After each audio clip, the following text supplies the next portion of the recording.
Le réseau veut pas me lâcher ce soir. Revenez, je suis là, je ne suis pas partie. Le réseau veut pas me lâcher ce soir, non? Voilà, je vais reprendre depuis le début. Et voilà, on va essayer d'avancer. J'espère que cette fois-ci, ça va être bon. Ça va être bon. Donc, je disais, au fait, j'étais en train d'expliquer au fait que la dépression, au fait, si on connaît vraiment les symptômes, on va se rendre compte que non, c'est pas juste réservé au fait à une catégorie de personnes, à un certain type de peau, non. Et le dictionnaire, au fait, me dit que la dépression, c'est une maladie qui se caractérise. Donc, c'est-à-dire que je vous donne, au fait, les caractéristiques. Je vous donne vraiment, entre guillemets, les symptômes. Je vous donne des choses qui vont vous montrer que c'est ça ou si c'est pas ça. Se caractérise par une grande tristesse, un sentiment de désespoir, une perte de motivation, de faculté de décision. On n'a goût à rien. On peut perdre l'appétit. Il y a d'autres personnes, au lieu de perdre l'appétit, ils s'engouffrent dans la nourriture. Ça dépend. Il y a les deux extrêmes. Et puis, les pensées morbides. Vous n'êtes pas posé la question, quand on parle des pensées morbides, on parle des pensées noires, en fait. Les gens qui broient du noir du matin au soir. La personne voit du noir, tout, la personne voit tout. Bonsoir Esther. La personne voit tout en noir. S'il vous plaît, repartagez la vidéo parce que tout à l'heure, en fait, le réseau déconne grave. Donc, bon, j'ai dû couper et revenir. Donc, si vous êtes là, vous venez d'arriver, partagez la vidéo. Donc, il faut comprendre ceci. Avant de rentrer, au fait, dans une grande tristesse, la tristesse n'arrive pas comme ça. La tristesse, au fait, est déjà déclenchée toujours par un facteur, un élément déclencheur, quelque chose comme ça. Et là, nous sommes dans une période assez compliquée où, au fait, il y a beaucoup de choses. On a déjà la peur de la maladie qui est là. Donc, ça dit que les circonstances ne sont pas vraiment au beau fixe. On a la peur de la maladie est là. Je ne vais pas prononcer son nom parce que, bon, ça me fatigue. J'ai plus envie de prononcer ce nom. On a la peur de la maladie. La peur du lendemain. Donc, c'est-à-dire que tu as peur de ce que le lendemain va te réserver. Les gens ne savent pas, au fait. Vous savez, l'être humain, quand l'être humain n'arrive pas, au fait, à mettre la main, quand l'être humain n'arrive pas à contrôler ce qui peut lui arriver demain, au fait, la personne perd le contrôle, au fait. Donc, il y a la peur. Bonsoir Tacha, bonsoir Tata Catherine. Il y a la peur, il y a déjà la peur de la maladie. Il y a la peur du lendemain. Qu'est-ce qui va se passer demain? Après, il y a d'autres personnes qui se retrouvent au chômage, la perte du travail, de tout ce que vous voulez et tout. Après, on a les finances qui ne suivent pas. Donc, tout ça, au fait, ça crée vraiment un contexte qui va faire que tu peux partir dans tous les sens. Voilà la vraie réalité, au fait. C'est pour ça que vous allez voir pratiquement 2 semaines, je vous parle sur la page, je vous parle de la peur. Bonsoir, Tata Catherine. Je vous parle de la peur. Et je vous parle comment ça s'appelle, deux choses. La peur, les pensées. La peur, les pensées. La peur, les pensées. Ces deux choses sont créées par les situations. Là, je suis d'abord, avant de commencer à parler de la dépression au niveau de si ça attrape les chrétiens ou pas, je ne suis pas encore là-bas. Là, je suis en train de parler de la dépression, de comment ça commence. Ça commence par un événement, une situation, une mauvaise nouvelle. Là, le monde est au bord de la psychose. C'est même pas au bord, on est dans la psychose parce que les médias alimentent ça du jour au jour. Bonsoir Eden. Les médias alimentent ça. C'est pour ça que dernièrement, je vous ai dit, arrêtez avec la télé. Arrêtez avec les médias. Parce que les médias, tous les jours, ils vont vous dire, vous dormez, le matin, vous arrivez devant les médias, ils vous disent, ah, aujourd'hui, il y a eu 1000 morts cette nuit. D'hier, aujourd'hui, il y a eu 1000 morts. Demain, ah, il y a 500 morts. Après, il y a ceci. Donc, tout le temps, en fait, on alimente des mauvaises pensées en vous. Et puis, vous êtes là, qu'est-ce qui va commencer à se créer? Ah, peut-être que moi aussi, je vais mourir. Dès que tu commences à avoir mal à la tête, ah, ça y est, j'ai la maladie. Ah, qu'est-ce qui va m'arriver? Demain, qu'est-ce qui va m'arriver? Ah, je vais être perdu. Vraiment, si je perds mon travail, comment je vais faire? Et si mon patron me vire? Et si on ne travaille plus? Et comment je vais faire? Donc, tout ça là, toutes ces situations, en fait, ça va créer déjà des pensées en toi. Donc, tu vas commencer à avoir peur. La tristesse va prendre le dessus. Maintenant, je suis à la maison. Qu'est-ce qui va m'arriver? Comment je vais nourrir mes enfants? Comment je vais payer mon loyer? Comment je vais faire ceci? Je vais faire cela? Et tu vas commencer à ruiner les choses. Sachant qu'en psychologie, au fait, les événements, les situations de la vie créent en toi, au fait, des pensées. Et après, ces pensées produisent des émotions. C'est comme ça que tu commences à avoir peur. Tu commences dans l'angoisse. Tu commences à être stressé. Tu commences à avoir la tristesse. Tu n'es pas bien. Mais maintenant, et ça commence comme ça. Ça tourne dans ta tête. Maintenant, le truc, c'est que quoi? Si tu n'as pas vraiment des personnes, des bonnes personnes autour de toi pour pouvoir parler, des personnes, bonnes personnes pour pouvoir, qui puissent t'écouter. La dernière fois, je parlais à une tata à moi et puis je lui disais, l'écoute est thérapeutique. Tu veux, en fait, pour ne pas vraiment sombrer, quand les moments difficiles arrivent, quand des choses difficiles arrivent, pour ne pas sombrer, tu dois parler au fait de ce qui te fait peur. Oui. Parce que toutes les choses là qui te font peur, toutes ces choses que tu ne maîtrises pas, qui te font peur, si tu les gardes en toi, en fait, c'est ça en fait qui te détruit en réalité. C'est ça qui te fait sombrer. Parce que le fait que tu gardes des choses en toi, vous savez que plus tu gardes une chose à l'intérieur de toi, et puis la chose grossit. À la base, la chose, elle est comme ça. Mais tellement tu la nourris que au fur et à mesure, ça grossit. Ça grossit, ça grossit. Ça va te ramener dans des situations qu'il ne faut même pas. Donc, c'est très important que non, que tu apprennes à parler. Tu dois avoir des bonnes personnes autour de toi pour pouvoir parler de tes peurs, de tes inquiétudes. Des personnes qui ne vont pas te juger. Je précise bien. Des personnes qui ne vont pas te juger, qui vont comprendre que non, ces derniers temps, c'est un peu compliqué pour toi émotionnellement parlant, en fait, que tu as besoin d'évacuer. On nous a appris à garder les choses à l'intérieur de nous. Alors que garder les choses à l'intérieur de nous, c'est ça qui nous tue. On nous a appris à être fort. On nous a appris à être ceci, à être cela. Alors que c'est ça qui te détruit en réalité. Toutes les choses que tu ne dis pas, au fait, s'imprègnent en toi, deviennent des maladies. Quand on vous parle des maladies psychosomatiques, des choses comme ça, tout ce que tu ne dis pas, toutes tes peurs, toutes tes angoisses, toutes tes inquiétudes, toutes ces choses qui sont à l'intérieur de toi, qui est créée par les événements, les situations qui sont autour de toi, quand tu n'en parles pas, ça s'imprègne en toi. Et ça crée d'autres problèmes en fait. Parce que tu vas rester là toute la journée, tu vas nourrir de mauvaises pensées. Et qu'est-ce qui va m'arriver demain? Et si je n'ai plus de travail, comment je vais me nourrir? Comment je vais payer mon loyer? Comment je vais faire ceci? Comment je vais faire cela? Comment je vais faire cela? Et ça t'accable en fait. Tu plonges. Et puis tu n'as personne en fait en face qui aussi, un guillemets, à qui tu peux partager ça, que la personne va te dire non, tu sais ça va aller, tu sais bon aujourd'hui c'est pas trop ça, mais demain... Tu es seul avec tes soucis, c'est très dangereux. J'ai beaucoup aimé ce que ma grande sœur a dit tout à l'heure. Aujourd'hui, je crois que la meilleure chose que vous pouvez faire pour une personne, c'est de l'appeler. Appeler, écrire un message quand vous pensez à la personne. Comment tu vas? C'est comment ton moral ces derniers temps? Il faut, parce que beaucoup de personnes sont isolées. Avec le confinement, il y a d'autres personnes qui sont vraiment isolées, qui habitent seules, qui sont seules, au fait, livrées à eux-mêmes. Alors ces personnes, il faut que vous pensiez à eux. Ces personnes qui sont dans vos familles, souvent qui ne parlent pas, qui ne disent rien. Quand une personne ne parle pas, ne pensez pas au fait que tout va bien. Non, c'est juste que la personne garde tout à l'intérieur. Et la personne va sombrer au fait. Donc quand vous êtes là et que vous pensez à une personne, n'hésitez pas. Un message, un appel, comment tu vas? Comment ton moral ces derniers temps? Ça ne te coûte rien en fait. On ne te demande même pas en fait de donner des finances ou je ne sais pas quoi. Non, il y a des moments où la personne a juste besoin d'entendre la voix d'une personne pour savoir que non, je suis là en fait. En fait, je ne suis pas transparent. J'existe. C'est tout. Par des moments, c'est juste ça en fait. J'existe.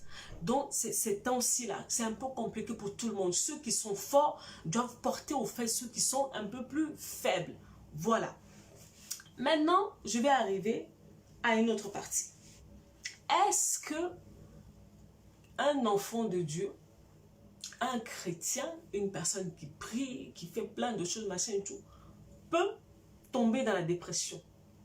Est-ce que c'est possible? Une personne qui a le Saint-Esprit en lui, qui parle en langue, je ne sais pas quoi, est-ce que cette personne peut tomber dans la dépression? Voilà le débat à 1 million d'euros. À chaque fois qu'on touche ce sujet chez les chrétiens, ça part toujours dans tous les sens. Parce que beaucoup de personnes sont persuadées que quand tu as le Saint-Esprit en toi, en fait, tu es devenu un super-héros. Vous voyez dans les dessins animés, ou je sais pas quoi, dans les films de Avengers et tout, les super-héros, bonsoir Amina, les super-héros, ils sont, voilà, ils n'ont jamais mal, tout va bien pour eux, machin, machin, ils tombent, ils se font mal, mais ils se relèvent, ils meurent même, ils reviennent à la vie, les super-héros. Donc, franchement, voilà, les super-héros, rien ne leur arrive. Les gens, ils pensent que le fait qu'on prie, on n'est plus humain. Ça n'a pas de sens. C'est comme ça, en fait, on a beaucoup de personnes. Je le dis et je l'assume parce que je suis conseillère en relation d'aide. Et je le répète tout le temps, 99% des personnes avec lesquelles je travaille sont dans l'église. Donc, les problèmes émotionnels des personnes qui sont dans l'église, Nous sommes au courant. Ce n'est pas parce qu'on ne parle pas qu'on ne sait pas. Je dis, ce n'est pas parce que tu es devenu enfant de Dieu que tu es devenu super humain ou super héros ou super je ne sais pas quoi. Tu es un être humain.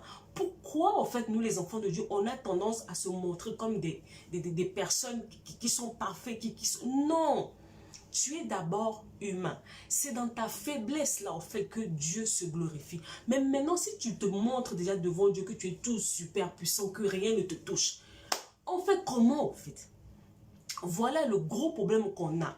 On s'est créé des apparences. On s'est créé des donc on s'appelle des carapaces, plein de trucs pour prouver que on est super fort. Non, c'est faux.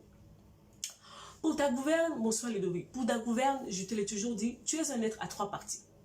Tu as le corps, tu as l'âme et tu as l'esprit. Donc, en tant qu'enfant de Dieu, quand on parle du domaine de la spiritualité, c'est ton esprit au fait. Ça touche ton esprit. Ça touche ton esprit. Les chrétiens, je suis venu pour vous ce soir. Le domaine de la vie spirituelle touche ton esprit. Maintenant, il reste deux parties de ta personne. Il y a le corps physique et puis tu as l'âme. L'âme, dans l'âme, tu as le psychique. Quand on parle du psychique, on parle de tes pensées. De tes pensées et de tes émotions. Pensées, émotions, tu as ça dans l'âme. Bon, donc ça veut dire que, parce que quand tu es devenu chrétien, donc en fait, ton âme et ton corps ne réagissent plus.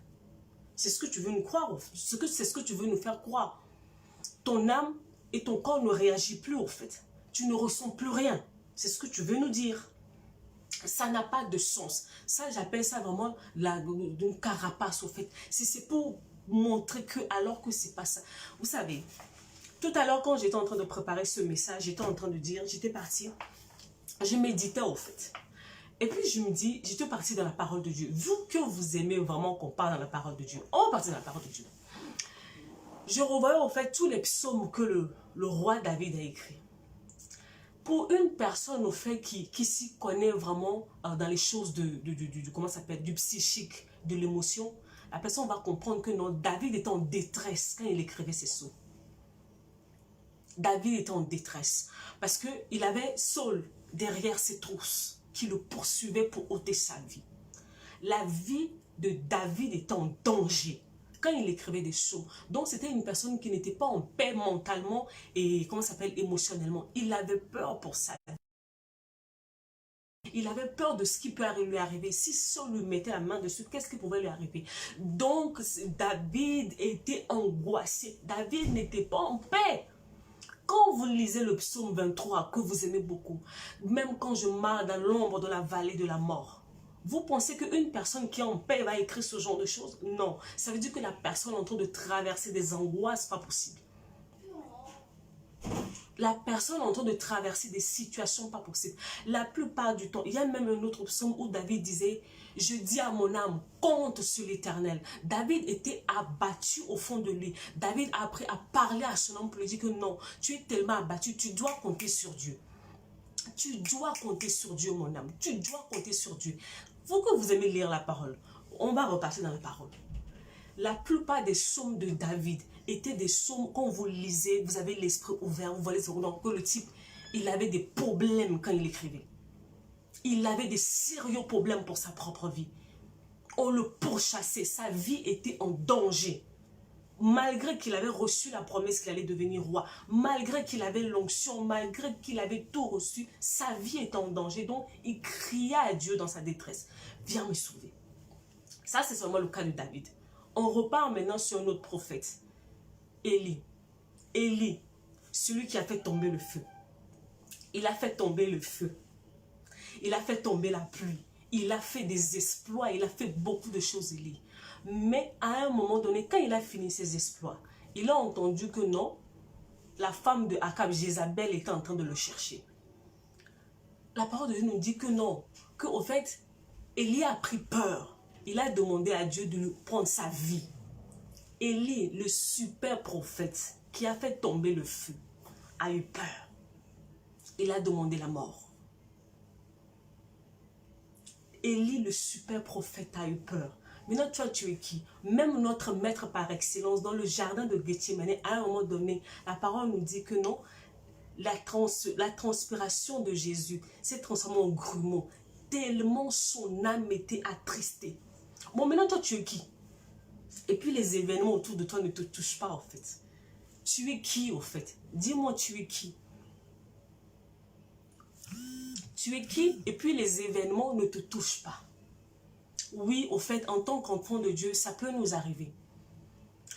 Le problème, ce n'est pas que la chose s'arrive. C'est que tu dois comprendre maintenant que, au fait, en tant qu'enfant de Dieu, avec l'identité que tu as, tu ne peux pas rester dans ça. C'est ça la différence. Ça peut t'arriver, mais tu ne restes pas dedans. Ça peut arriver parce que les circonstances de la vie, parce que. Mais à un moment donné, au fait, il faut que tu sors de là. Il faut que tu sors de là. Parce que sinon, pourquoi? Les gens sont toujours fatigants. Oh non, oh tu as le Saint-Esprit, tu ne peux pas être triste, tu ne peux pas être ceci. Mais en fait, qui vous a dit ça en fait? Qui vous a appris ça? Parce que Dieu lui-même, celui qui t'a créé, il t'a créé avec des émotions. Donc, tu vas me dire que... Oui, tata, you be you, vraiment. Hein? Donc, toi, tu vas me dire que Dieu lui-même qui est assis dans le ciel là-bas, il t'a créé avec des émotions, et puis lui-même va te dire que non, il faut taire tes émotions, il ne faut plus ressentir la peur.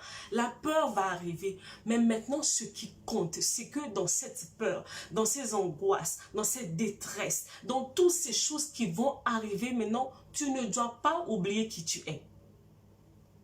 C'est ça. Voilà toute la différence. Ça va arriver. Ça va arriver. C'est pour ça, par des moments, au fait, j'entends des gens, oh, mais Noélie, comment moi je peux marcher avec des dieux, je traverse des moments difficiles. J'ai dit, ah bon, à quel moment, en fait, on a écrit dans la Bible que non, les personnes qui marchent avec Dieu ne connaissent pas de moments difficiles. Il a dit, tu vas passer par le feu. Et il a dit que tu vas traverser l'eau. Il a dit, c'est pas moi, hein, c'est vous-même, vous aimez beaucoup lire la Bible. Là. Moi, je ne fonctionne pas tout le temps avec la Bible. Il y a des personnes qui sont vraiment appelées à la parole. Moi, vraiment, c'est pas... Pour l'instant, c'est pas encore ça. Vous aimez la parole. Quand on lit dans la parole, on dit, c'est prévu que non, les moments difficiles vont arriver. Même notre maître, notre exemple parfait a connu des moments difficiles. Bon, toi, tu es qui?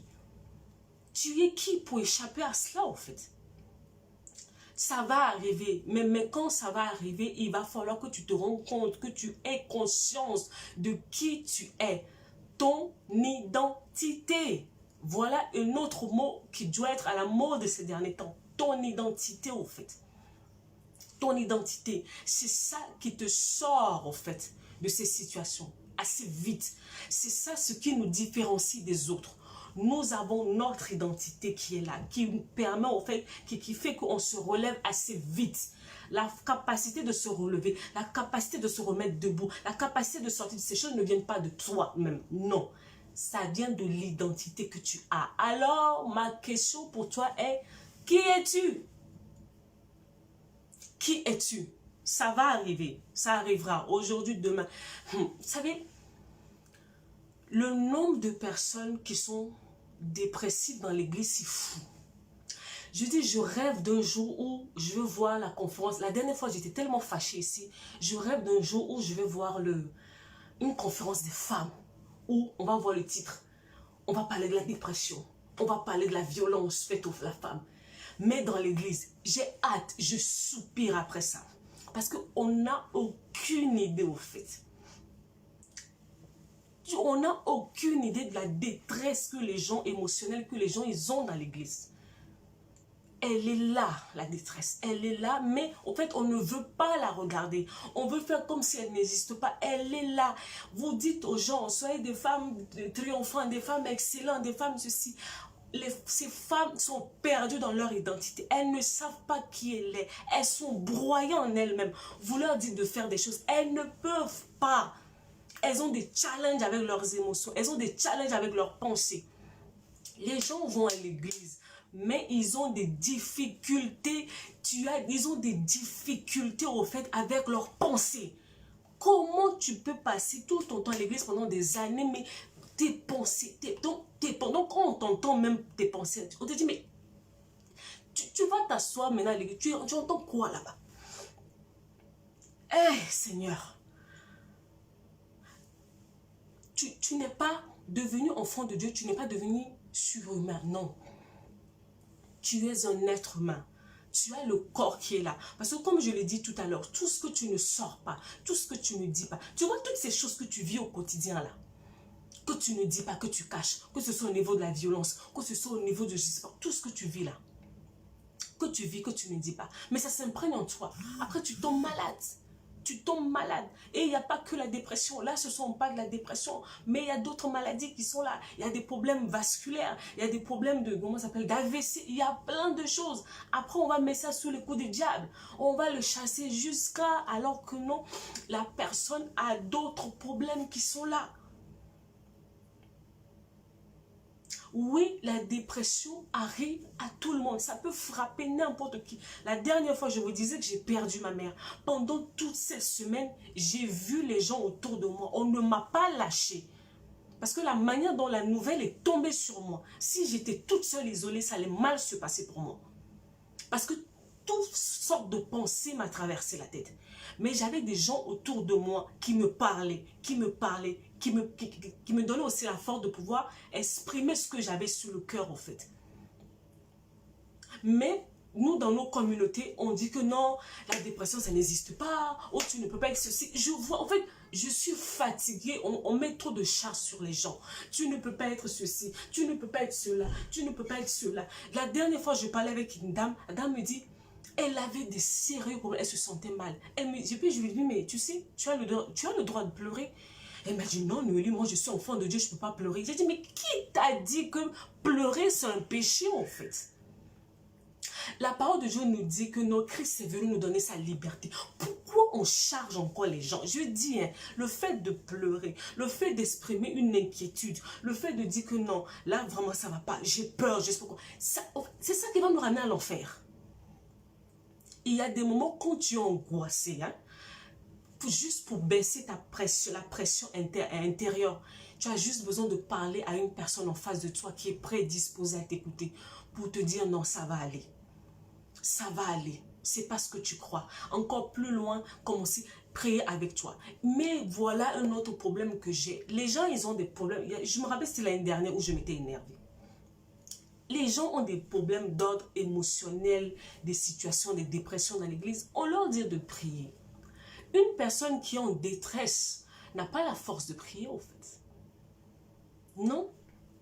Une personne qui est angoissée, tout de suite sur le coup, la personne n'a pas la force nécessaire intérieure pour prier parce que la personne est brisée. La première chose d'abord, c'est d'écouter la personne. Et l'écouter pour que la personne puisse évacuer la peur, la pression qu'elle a. Maintenant, les gens qui sont en face, qui l'écoutent, doivent travailler à pouvoir rassurer cette personne, remonter le moral de cette personne, le pousser à aller faire des activités, sortir, en tout cas, aérer son esprit. Et c'est après maintenant, après, vous rajoutez la prière dessus. Et là, c'est au complet. Je vous en supplie. Vous savez, à chaque fois quand je dis aux gens, la prière ne fait pas tout, on crie au scandale. On crie au scandale. Quand vous êtes malade, que vous allez chez le médecin, quand vous dites vos symptômes au médecin, est-ce que la première chose que le médecin vous dit, est-ce que c'est de prier? Je ne pense pas. Il vous écoute d'abord, il vous examine, il donne les médicaments, tout ce qu'il faut. C'est après maintenant que la prière intervient. Parce qu'il y a des situations dans lesquelles la personne est tellement en détresse que la prière ne sort pas au fait. Et quand vous dites encore à la personne, non, tu sais, si tu es dans cette situation, c'est parce que tu ne pries pas assez. Vous culpabilisez encore la personne. Donc, c'est-à-dire que vous mettez encore des charges sur la tête de la personne qui est déjà mal. Parce que la personne croit que non, c'est parce qu'il n'est pas assez spirituel que non, qu'il est tombé dans cet état. C'est ça, en fait, le problème. Quand je fustille cette histoire de, quand on dit que non, les enfants de Dieu ne peuvent pas avoir la dépression, ça va arriver. Mais quand vous refoulez ça, en fait, quand vous dites non à ces personnes, vous les culpabilisez de ce qu'ils ressentent à l'intérieur d'eux. Et ce n'est pas bien. Ce n'est pas bien. Il faut apprendre aux gens à canaliser ce qu'ils ressentent. il faut apprendre aux gens à canaliser ce qu'ils ressentent. Une personne qui vient je sais pas moi, de perdre son travail, de perdre sa maison, de perdre ses parents, son mari, ses enfants et tout. La première chose dont la personne a besoin, c'est pas que vous le culpabilisiez, non. C'est que vous l'écoutez en fait. Que vous l'écoutez, que vous lui dites que non, on te comprend. On te comprend. Ce que tu ressens ne fait pas de toi en fait une mauvaise personne. Ce que tu ressens ne fait pas de toi une mauvaise personne. Je sais pas, je lis la parole de Dieu. La parole de Dieu me dit, venez à moi, vous qui êtes chargés et fatigués, et je vous donnerai du repos. Mais en fait, avant qu'on te donne du repos, ça veut dire que tu es déjà au préalable dans un état. Mais pourquoi on ne veut pas reconnaître cet état-là pour qu'on puisse inviter le Seigneur dans notre bataille, en fait? Pourquoi? Pourquoi, en fait, les gens, ils pensent que Dieu ne s'occupe pas, en fait, Dieu ne s'occupe pas de leur vie psychologiquement et de leur vie émotionnelle? Pourquoi les gens y croient ça? C'est lui qui t'a créé dans ton entièreté. Donc, tous les détails de ta vie, en fait, ça le concerne. La plupart, vous entendez des témoignages, non, Dieu m'a guéri de la dépression, Dieu m'a guéri de la dépression. C'est vrai, il le fait. Mais il faut que tu le reconnaisses que non, j'ai un problème. Comment tu veux qu'on puisse te guérir? Comment veux-tu qu'on puisse traiter une chose que tu ne reconnais pas? Expliquez-moi. Voilà le problème que j'ai la plupart du temps en fait en formation. J'ai devant moi des personnes en fait qui ne veulent pas reconnaître qu'ils ont des problèmes. La personne a subi peut-être des traumatismes dans l'enfance, la personne a subi des violences, des choses comme ça, et émotionnellement, la personne est instable. Tous ces faits et gestes et tout, ça se montre que non, la personne n'est pas bien. Mais la personne veut te faire croire qu'il va bien. Alors que tout en lui, tout en elle te montre le contraire en fait. Comment, je dis, là on est dans la réflexion, réfléchissons. Hein. Comment veux-tu que Dieu puisse venir intervenir dans une chose que tu ne reconnais pas? C'est un malade qui demande à être soigné. Le docteur est là. Tu le regardes. Depuis, tu traînes avec ça. Avec cette tristesse-là. C'est comme un voile, en fait. En fait, c'est comme un voile qui te couvre. Donc, tu te débats dans ça. Tu ne sais pas comment tu vas faire. Tu ne sais pas. Tu ne sais pas. Tu ne sais pas. Et puis, tu n'as personne de confiance à qui parler. Parce que quand tu vas parler, on va te dire non, toi, tu es faible. Non, tu n'es pas faible. C'est des choses qui arrivent. La dernière fois, j'étais en train de dire que non. Est-ce que vous savez que non, dans le tempérament humain, parce qu'on a 4 formes de tempérament. On a les colériques, on a les sanguins, on a les mélancoliques et puis on a les flegmatiques. Les mélancoliques, ce sont des personnes qui sont prédisposées à la dépression. Mais ça, si tu ne le sais pas, ce sont des gens, en fait, qui ont tendance à tomber assez facilement. En fait, donc, ça devient quelque chose de chronique, en fait, dans leur vie. Ça vient, ça part. Ça vient, ça part, ça vient, ça part. Maintenant, si tu ne sais pas que non, au fait, ton tempérament te prédispose à ça, tu ne vas pas comprendre, tu vas commencer à chasser tout le temps les démons. Non. Tu es censé comprendre que non, là où je suis, moi, je suis telle personne. Et dans mon tempérament, il y a des failles. Voilà ma faille. Nous, on n'aime pas reconnaître nos failles, au fait. Alors que c'est important de reconnaître tes failles pour pouvoir travailler là-dessus. Moi, je suis flegmatique. Les flegmatiques, on n'aime pas souvent prendre les devants. On aime bien rester derrière, laisser les autres devant diriger, commander, des trucs comme ça. Et à chaque fois, le Seigneur me pousse dans mes retranchements. J'ai mes failles à moi. J'ai appris à me connaître, je connais mes failles. Les mélancoliques ont leurs failles. Ils sont prédisposés à la dépression. Mais toi, si tu ne sais pas ça, depuis que tu as commencé à chasser le diable, la dernière fois, je parlais avec une dame. Elle m'a dit, Noélie, ça fait des années que je suis en train de faire les prières de délivrance pour je ne sais pas quoi. Oh, mais ça ne marche pas. Je ne comprends pas comment ça ne marche pas. J'ai dit non. Parce que le problème est ailleurs, en fait. Parce que le problème est ailleurs. Tu as l'esprit qui est là. Tu as l'âme qui est là. Tu as le corps qui est là. Mais toi, toute ta bataille, au fait, est dans l'esprit. Toute ta bataille est dans l'esprit. En aucun moment, tu ne descends, au fait, au niveau de l'âme. Pour voir tes pensées, pour voir tes émotions. Ça ne t'intéresse pas. Toi, tu combats seulement. Et alors que même, vu que tu ne veux pas t'occuper de ton âme, ça va réagir sur ton corps. Donc, tu as des maladies bizarres dans ton corps. Tu as des choses, tu as des douleurs. Il y a des gens qui ont des rhumatismes. Il y a des gens qui ont des problèmes de cœur. Il y a des gens qui ont des problèmes avec la nourriture. Donc, ça varie avec Les mélancoliques, donc la personne là, va tourner. En fait, c'est comme si ça te guette. Tu es là, ta faille est là. C'est à toi maintenant d'être vigilant. Et c'est pour ça tout à l'heure, j'étais en train de parler de qui es-tu. Notre vie, devenir enfant de Dieu. En toute chose, tu ne dois pas oublier. Oui, au fait, la science te dit que tu es mélancolique. Ça, c'est ce qu'on te présente. Mais maintenant, ce qui est important, c'est ton identité. Identité en tant qu'enfant de Dieu. Ok, je ressens ça.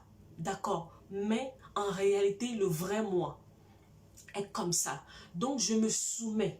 J'apprends à soumettre ce que je ressens à la parole de Dieu. J'apprends à soumettre ce que je ressens à la parole de Dieu. Ce n'est pas que non, comment ça s'appelle, j'anesthésie, je bloque, non. Ce que je ressens, je le soumets. Je le soumets au fait à la parole de Dieu. C'est ça. Ceux qui viennent en formation avec moi, ils savent de quoi je suis en train de parler. Tu ressens ce que tu ressens. Ok. Mais en tant qu'enfant de Dieu, tu dois apprendre maintenant à soumettre cela à ce que la parole de Dieu dit. Bienvenue dans le renouvellement de l'esprit, de l'intelligence. Tu ressens ce que tu ressens. Ok. Tu ressens de la tristesse. Oui, c'est normal que tu ressens de la tristesse. Tu as perdu quelque chose, il y a une chose grave qui t'est arrivée. Oui, tu es triste. Mais au fait, bon, à un moment donné, il va falloir te secouer parce que ce n'est pas ton état normal, au fait. Ce n'est pas ton état normal. En tant qu'enfant de Dieu, ce n'est pas ton état normal. Donc, à un moment donné, il faut que tu apprennes à reprendre le dessus. C'est ça, au fait. C'est ça. Je vous donne un exemple simple. On reprend le cas de notre maître Jésus quand il était dans le jardin de Gethsemane. Il partait à la croix. Il savait que l'heure était arrivée. Il devait aller à la croix. La peur de la souffrance, de tout ce qui allait arriver, a pris le dessus. Donc, c'est-à-dire que dans sa chair, ses 5 sens ont pris le dessus. Il a vu la souffrance arriver. Il a dit, non, papa, franchement, si tu peux éloigner cette coupe de moi, parce que ce que je vois là, c'est trop dur, c'est trop dur, c'est trop douloureux, je n'arriverai pas, je n'arriverai pas. Mais à un moment donné, l'esprit est revenu, il s'est rappelé de qui il est, il s'est rappelé de ce pourquoi il est là. Et il a soumis ses émotions à la parole. Il a soumis ses émotions, ce qu'il ressentait, à la parole de Dieu. Oui, la dépression va t'arriver, que tu pries, que tu ne pries pas, ça peut t'arriver. Parce que ça commence comment? Ça commence juste par des nouvelles, une mauvaise nouvelle, une situation qui te tombe dessus, voilà, qui est là, et puis la chose est là.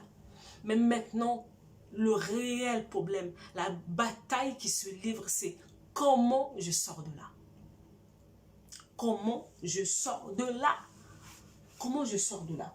Moi, quand une personne m'appelle ou m'écrit, me dit, mais Noélie, tu sais, je sens ci, je sens ça, je sens ça. Je ne condamne jamais la personne.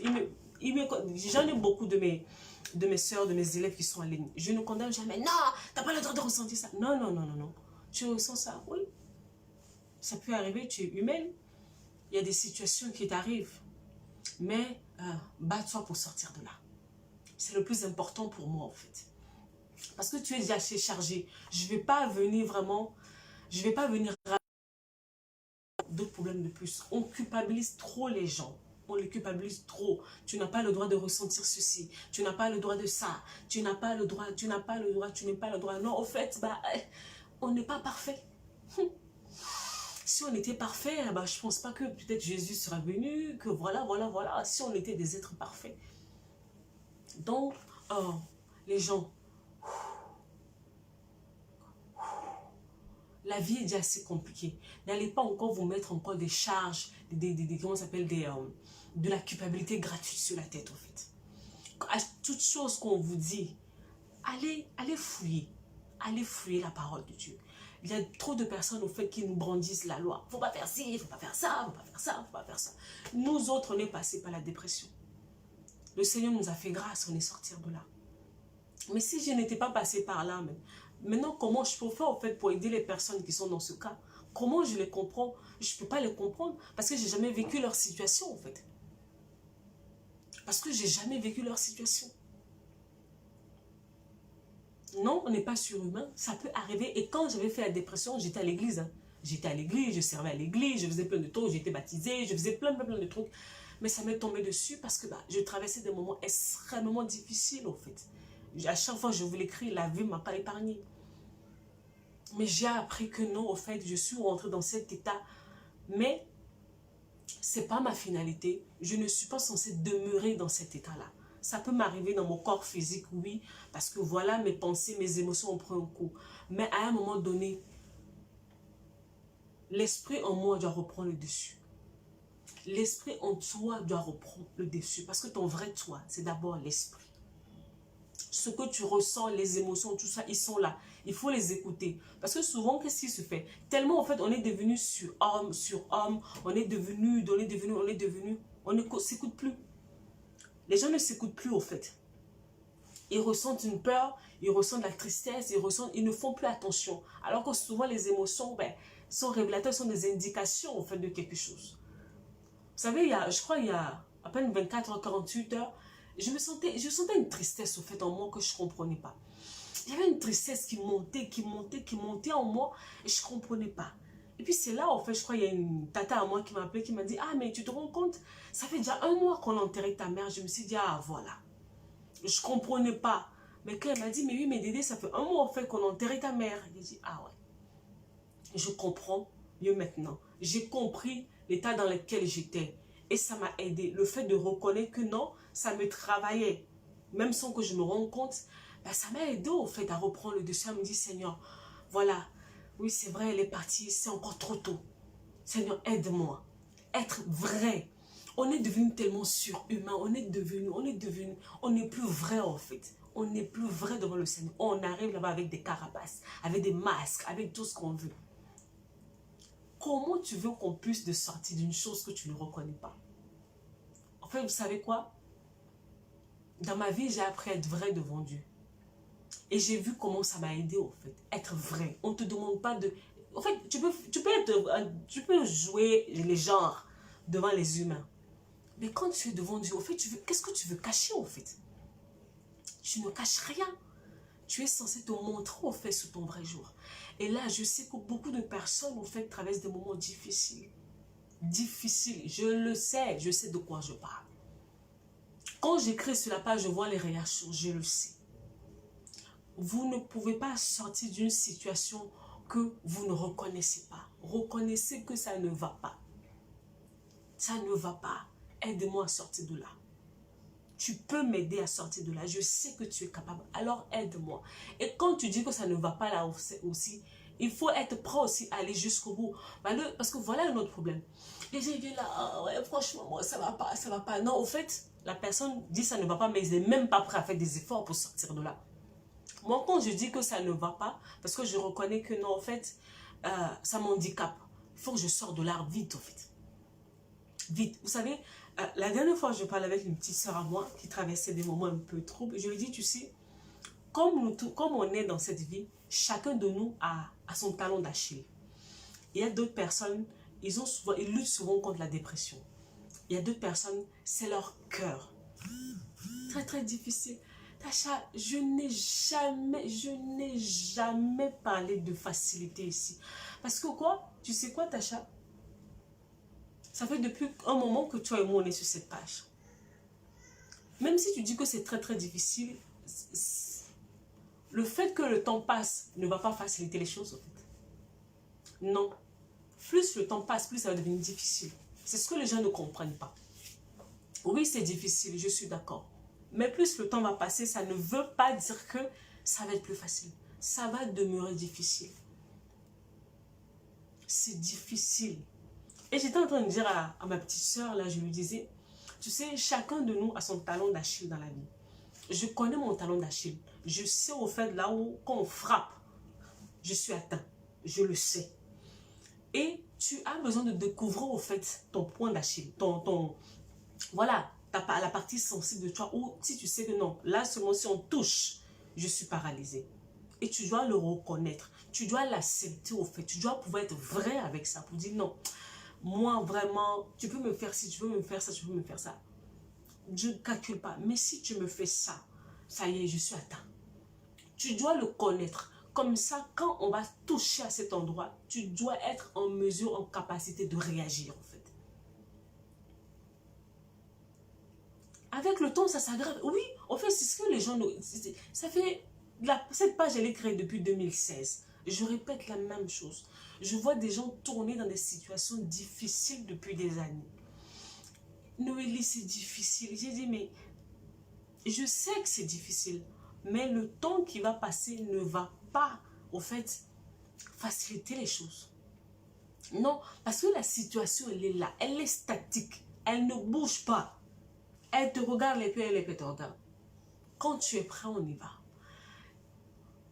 Je dis souvent à mes élèves en formation, la capacité à sortir de ton problème, au fait, ne vient pas de toi complètement. Tu es censé faire au moins 40 à 50% du travail.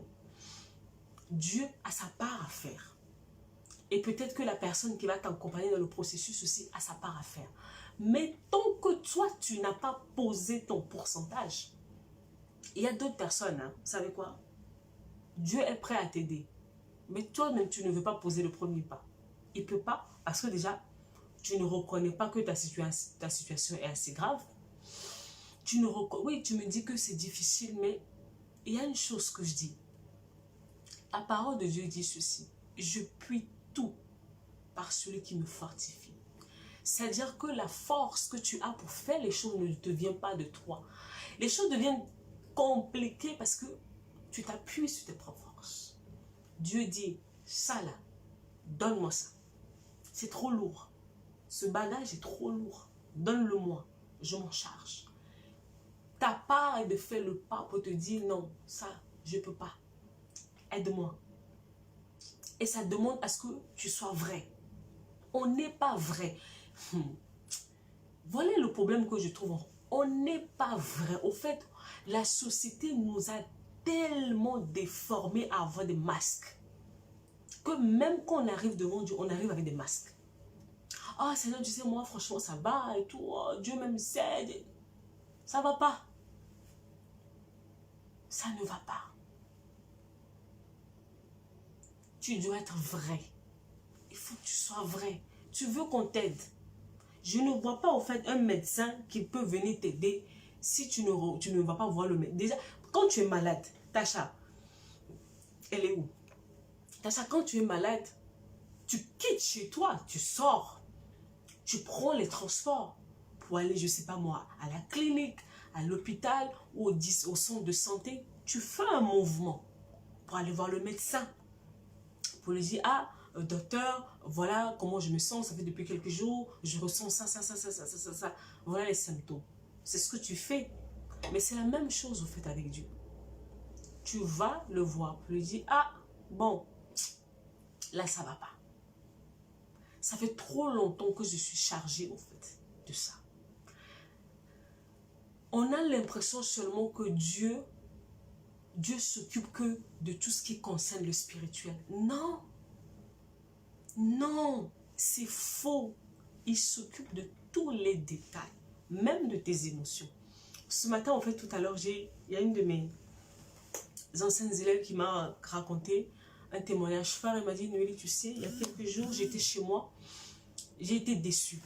Une personne pour qui, au fait, j'avais vraiment de l'estime, m'avait blessée, m'avait déçue. Et j'étais assise, au fait, dans mon jardin.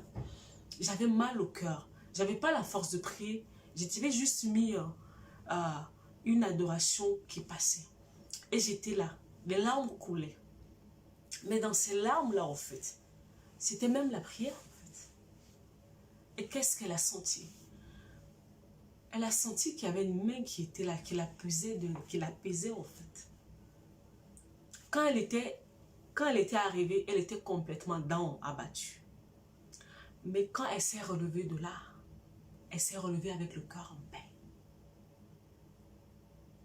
Par des moments, vous savez, on nous a appris à compliquer les choses avec Dieu. On nous a appris à compliquer les choses avec Dieu. Alors que c'est tellement simple. Sois vrai. Sois vrai. Dis-lui ce que tu ressens à l'intérieur de toi. Sois vrai. En fait, si tu fais semblant devant Dieu, en fait, parce que lui, il sait déjà. Maintenant, si tu fais semblant, ça ne marche pas. Ça ne marche pas, en fait. Sois vrai. Elle a été vraie dans sa situation. Elle a reconnu que non, son cœur a été heurté. Elle a reconnu son état. Et là, le Seigneur est venu agir. Mais si tu ne reconnais pas ton état, si tu n'acceptes pas de poser ces choses, non, on aime se charger. Donc, tu vois des gens, depuis des années, ils soulèvent des bagages même qui sont plus lourds qu'eux. Et puis, ils se trimballent dans la vie avec. Tu vas tomber malade. Tu vas tomber malade. C'est comme ça depuis des années. Tu pries, mais tu vois que ça rame, c'est dur, tu ne comprends pas. Ça ne veut pas dire que le fait que tu sois guéri, tu vas aller mieux. Non, tu auras maintenant une stabilité, une paix qui est là. Parce que quoi? Revenons au fait à notre sujet par rapport à la dépression. Quand une personne a tous ces symptômes de dépression, la détresse, tout ça, mais la personne est agitée au fait. La personne est agitée au-dedans d'elle-même. La personne n'a pas la paix. Alors que tu sais quoi? La première chose qu'il te faut dans cette vie, c'est la paix. Si tu n'as pas la paix, tu es paralysé. Si tu n'as pas la paix, tu es troublé. Tu es troublé et tu es incapable de faire quoi que ce soit. Une personne qui n'est pas en paix est un danger pour lui-même, pour sa propre vie et pour les autres. Parce que quand tu n'es pas en paix, tu prends des mauvaises décisions. Déjà, quand tu n'es pas en paix, tu réfléchis mal. Tu prends des mauvaises décisions et pour ta vie et pour les personnes autour. Regardez, je vous donne un exemple simple. Une personne qui t'énerve, et que tu dis, hé, il m'a fait ça, je vais le rendre. Ça y est, ta paix est partie. Au lieu d'être focalisé sur ta vie, tu es focalisé à comment tu vas te venger. Tu perds le sommeil la nuit, tu perds ta concentration, tu perds ta mot. Donc, toutes tes pensées sont focalisées sur l'offense qu'on t'a fait subir. Quand ton cœur est touché, quand ta paix a été volée, tu es paralysé. C'est pour ça, on te dit que dans cette histoire de dépression, il va falloir au fait que tu comment on appelle le truc? Que tu parles, que tu apprennes à parler. Que tu apprennes à parler. Tu as remarqué ces symptômes-là? Déjà, tu ne dois pas t'isoler. C'est vrai que bon, ces derniers temps, avec le confinement, il y a des personnes qui se retrouvent vraiment seules, isolées. Mais il faut appeler, il faut envoyer des messages, il faut vraiment t'aérer au fait. Il faut t'ouvrir, ne serait-ce que même une seule personne. Il faut que tu trouves une personne à qui tu peux parler, qui ne te juge pas. Qui ne te juge pas. Parce que, je vous assure les amis, les temps sont mauvais. Les temps sont mauvais. Les temps sont mauvais. Donc, les gens sont surchargés. On vous disait que cette maladie est venue avec un autre virus plus grave. La peur. La peur, c'est un poison. La peur te détruit. Vous n'avez aucune... En fait, la peur, c'est une bombe atomique. C'est une arme nucléaire. Vous n'avez aucune idée de ce que la peur, en fait, peut créer en vous. La peur te maintient angoissé. Tu nourris... Attendez, mon téléphone est en train de se décharger. Attendez, je mets le chargeur sur mon téléphone et je reviens. Voilà. La peur, quand la peur arrive, tu perds ta paix. Et quand tu perds ta paix, c'est fini. La porte, elle est ouverte. Ton corps est exposé. Souvent, je dis à mes élèves, je leur dis, vous savez quoi? Il y a une chose pour laquelle je me bats dans cette vie. Mon cœur.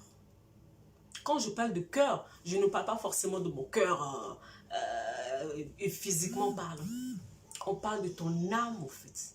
Quand ton âme est touchée, c'est fini. Et quand on parle de l'âme, on parle de ton mental. On parle de tes émotions. Quand ces deux choses sont paralysées, tu es paralysé. Tu ne vas aller nulle part. Tu n'iras nulle part. Oui, la dépression est là. Hey, bonsoir Diane, comment tu vas? Comment ça va à Londres? Franchement, envoie-moi un message s'il te plaît après. Envoie-moi un message s'il te plaît, hein, Diane, s'il te plaît. Bonsoir Sani, comment tu vas? Toi, tu es où? Tu as aussi un message. Dès que le live a fini, envoie-moi un message. Edwige, j'ai de tes nouvelles. Prisca, j'ai de tes nouvelles. Starny, j'ai pas de tes nouvelles ces derniers temps. Diane aussi, envoie-moi un message. Comment ça se passe à Londres? Coucou Stani. Stani, envoie-moi un message. Tu es où? Where are you? Tu es où? Tu es où? Donc voilà. Donc, faites attention. Faites attention ces derniers temps vraiment à... Oh, presque... Tu rigoles pourquoi moi je parle anglais? Quand même. Elle est là à Dubaï. Elle parle anglais.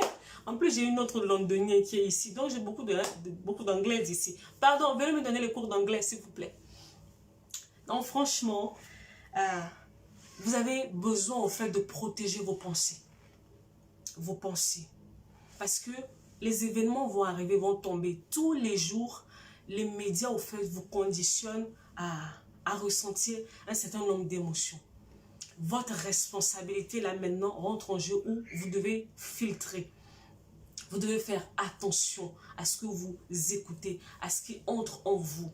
Et quand les problèmes, en fait, vont arriver, parce que oui, il y a des personnes, en fait, où ils vont se retrouver peut-être au chômage technique. Les choses peuvent être mauvaises. C'est important. C'est là où vraiment la prière entre en compte. La prière, quand je parle de la prière, je parle de la foi. La foi aussi, la foi, c'est comme une folie, en fait. Tu ne maîtrises rien. C'est ça qui nous aide, nous les enfants de Dieu. Tu as besoin d'avoir de la foi. Parce que les inquiétudes que tu as, ces peurs, ces angoisses que tu as, en fait, en réalité, ne changent pas ta situation. Tu vois, toutes ces tristesses, toutes ces démotivations, ces découragements, toutes ces mauvaises pensées que tu as en toi qui sont là, qui essaient de t'envahir, qui essaient vraiment de te couvrir, en fait, n'arrange pas ta situation. Ça ne t'arrange pas, ça n'arrange pas ta situation. Le fait de te mettre dans ces états-là, en fait, ne t'arrange pas. Oui, tu peux ressentir cette frustration, tu peux ressentir cette peur de lendemain, tu peux avoir ce manque, tu peux avoir tout ça. Mais toi, en tant que fils, en tant que fille de Dieu, tu te dis non, je place ma foi en Dieu. Voilà ce qui te garde, qui te préserve en fait. Parce qu'on ne maîtrise pas. Nous n'avons aucune force pour pouvoir maîtriser l'avenir. On ne maîtrise rien. Même le demain, là, tu ne sais pas qu'est-ce qui va t'arriver, en fait. Même demain, tu ne sais pas ce qui va t'arriver. Donc, ok, papa, regarde, le monde dit cela, les médias disent cela. Mais moi, je sais que ma vie dépend de toi. Tu as besoin pendant ce temps. Au lieu, en fait, de passer ton temps, en fait, à regarder les médias, pour t'angoisser, pour stresser pour le lendemain, tu dois prendre ce temps pour parler à Dieu. Seigneur, regarde ce que le monde dit. Mais toi, qu'est-ce que tu dis pour ma situation? Parce que si je le dis, je le répète, si tu perds ta paix, c'est fini. Tu es angoissé, tu es agité, tu vas prendre de mauvaises décisions. Beaucoup de personnes ont fait par des... Là encore, ça va. Mais quand, en fait, on va sortir de ce temps-ci, les temps vont être difficiles encore pour des gens parce que les gens vont se retrouver avec des dettes, avec des situations compliquées. Donc, plus que jamais, en fait, le temps que tu perds à t'angoisser, à stresser, tout ça, vraiment, je te propose de passer ce temps, en fait, à parler à ton père. Parce que là, papa, je ne maîtrise plus rien, absolument plus rien. Il faut que tu m'aides. Il faut que tu m'aides. Si je suis ce que les hommes disent, en fait, je suis fichu. Donc là, bon, aide-moi. Aide-moi. Mais pour les pensées, c'est de ton ressort. Les médias, on avait dit on réduit. On prend juste le nécessaire. Va prendre des livres, va prendre des enseignements, va prendre tout ce que tu peux. Si même, je ne sais pas moi, faire des jeux, regarder Netflix. J'ai regardé un puissant film sur Netflix bien, il n'y a pas longtemps. Je vais partager ça avec vous demain sur la page, je crois. Ceux qui peuvent, prenez le temps pour vous instruire. Regardez des films instructifs. Je n'ai pas dit d'aller regarder des conneries. Quand vous êtes sur les réseaux sociaux, ne partez pas aller regarder les journaux tout le temps ou ne passez pas bon temps à aller regarder ce qui se passe dans la vie d'autrui. Prenez ce temps, en fait, pour vous centrer sur vous, sur votre relation avec le Seigneur. En toute chose, gardez-vous. Vous devez comprendre que, vous savez, quand je me réveille le matin, il y a une première chose que je dis, c'est Seigneur, aide-moi à garder mon cœur, mes pensées. Le titre, je vais le mettre, le titre du film, vous inquiétez pas, demain, je vais mettre ça demain avec la grande affiche là. C'est surtout pour les femmes. Les femmes, j'ai beaucoup de femmes sur la page, vraiment, c'est un film pour les femmes. Moi-même, j'ai regardé le film. D'habitude, moi, je ne suis pas très film. Mais le film là, j'ai regardé, vous imaginez, il y avait 4 épisodes de 45 minutes. J'ai regardé les 4 épisodes dans la même soirée. J'ai tout fini. Tellement c'était instructif. C'est tiré d'une histoire vraie, en fait. Comment elle s'appelle? J.C. Walker. La dame américaine, la première afro-américaine qui est devenue millionnaire par elle-même, en fait. En travaillant, en développant, en faisant l'entrepreneuriat. Oui, le confinement nous fait trop balader sur Internet. C'est vrai. C'est vrai, mais au fait, il faut sélectionner, il faut trier. Il faut vraiment... C'est une discipline, hein. C'est une discipline qu'il faut se donner. C'est vrai que moi aussi, je tourne sur les réseaux, mais je sélectionne, au fait. Je sélectionne. Je sélectionne parce que j'ai besoin des choses qui vont me tirer vers le haut. Parce que passer ma vie sur les pages de Congo, ça, tout ça, ça ne m'aide pas. Passer sur ma vie à regarder que des mauvaises nouvelles. Ah, il y a eu 100 morts. Ah, il y a eu 1000 morts. Ah, non. Ça ne m'aide pas. Ça me plonge au fait dans le truc. Donc, c'est-à-dire qu'il y a votre discipline personnelle. Pour ne même pas s'enfoncer dans cette histoire de dépression et tout, vous devez avoir une discipline personnelle. Et au-delà maintenant des à côté qui vont arriver, parce que je sais que non, beaucoup sont en train de passer par des moments difficiles, surtout financièrement. Les gens qui travaillent le jour au jour, les gens qui sont aux intérims, des choses comme ça, c'est compliqué. Je sais que c'est compliqué au fait. La peur est là. Comment je vais faire? Comment je vais m'en sortir? Comment je vais m'en sortir? Tout ça, ça est là. Donc, au fait, tu n'as pas le temps de te disperser. Tu n'as pas le temps. Il faut parler aux bonnes personnes pour évacuer et trouver des choses utiles à faire pendant ce temps. Tu as ta part, je le répète, tu as ta part à faire dans cette histoire. C'est une discipline. Ce matin, il y a une dame qui m'a écrit, qui m'a dit qu'elle voulait des conseils pour les pensées. J'ai dit non, en fait, les pensées, ça se travaille. C'est un travail au quotidien. Tous les matins, je me réveille, je sais que non, j'ai 2 grands travails de la journée. Ah, Stani, je sais que c'est difficile.